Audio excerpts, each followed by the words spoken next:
Now, there's a backstory because Tuko ran a story about a lady called Wambo Wangeshi who said she's ready to pay dowry for any man who will come up and agree to marry her by May 2021. And in her words, this is what she said. A few years back, I used to ignore men a lot. Now I am missing to have one of my own and get married. Single boy, shout. Mko wapi? I swear niko na shamba na ng'ombe. Hauta struggle sana. Mimi ndiye nitakulipia dowry. So, in that regard, we ask you, can you pay dowry for your man?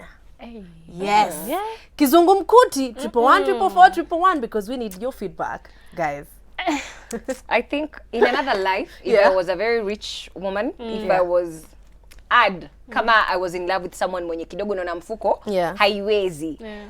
But current situation does not allow. It does not allow.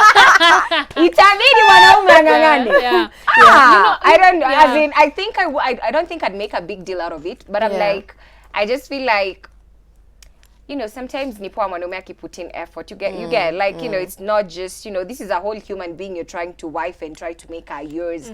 Because, as in, by the time you're like asking for a wife and you want submission, as in, yeah, you gotta put in the work. As in, that's how I feel. But I'm like, in another life, I think I didn't get Joyo. Yeah, I mean, you know, in the beginning, like before I started learning about like the Kikuyu culture and everything, and you know, dowry, I actually used to think like dowry is like very disrespectful. You know, like, oh my God, you're trying to buy me. But you know, now that I'm woke, you know, I'm educated on like the ritual itself. I can't do it because I'm not supposed to do it. Like ritually, I'm not supposed to do it. It's the man who's supposed to come and say, listen, thanks.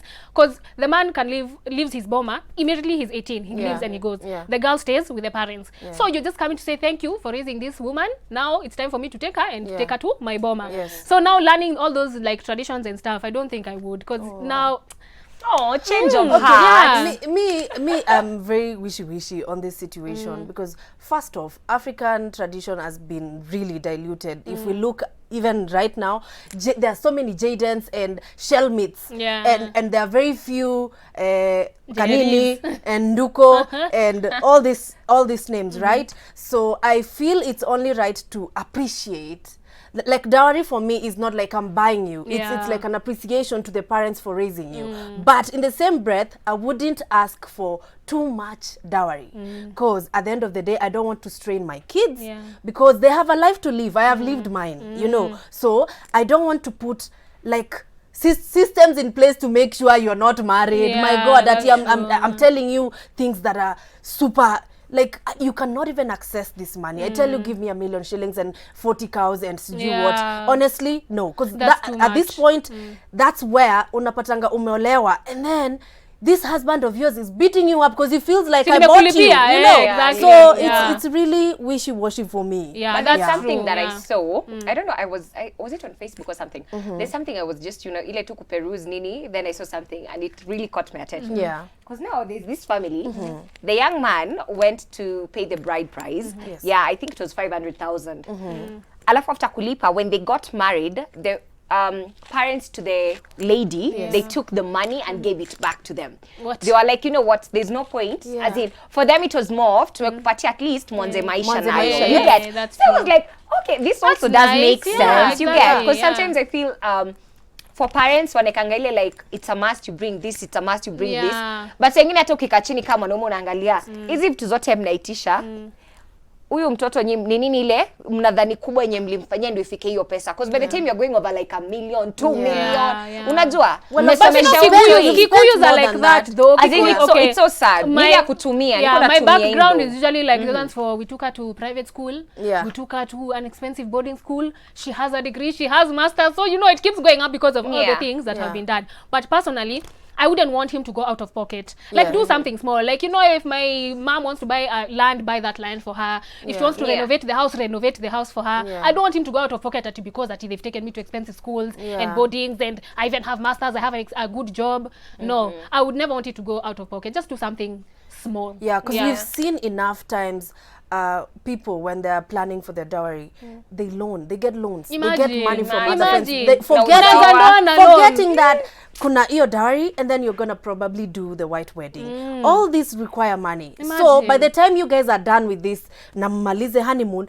you have nothing on you. Like you're basically borrowing. So it's more stress for you. I feel like there's that what is it, like utaitisha pesa mingi, like itisha tu kidogo. If you guys sit down and agree, let's agree to give you, like ini kidogo tu, it's a token of appreciation. It shouldn't be like I'm buying your child. Yeah, and you know, even having an amount that even your parents can afford. Yes. When it comes to like you leaving the marriage, they'll be like, here's your money back. We don't, you know, we don't need you mistreating our daughter. We don't need you beating our daughter. Take your money back. Yeah. But if you start asking for 2 million and your parents have never seen 2 million, Imagine. Because I've seen the stories. The lady left, Yeah. but now because they can't take back Yes. the mahari, it's an issue. So inabidi tu Exactly. mtu tu ako hapo hivyo unang'ang'ana na msee, unang'ang'ana na msee. I'm like, it's good to be reasonable when it comes to such things. And pia sengine ni conversation unafai kuwa nayo na mtu wako. You get, like, you know, in case tunaenda kufanya mahari, like, you know, ile mingi sana unaweza toa, like what point yenye utakuwa umejiumiza.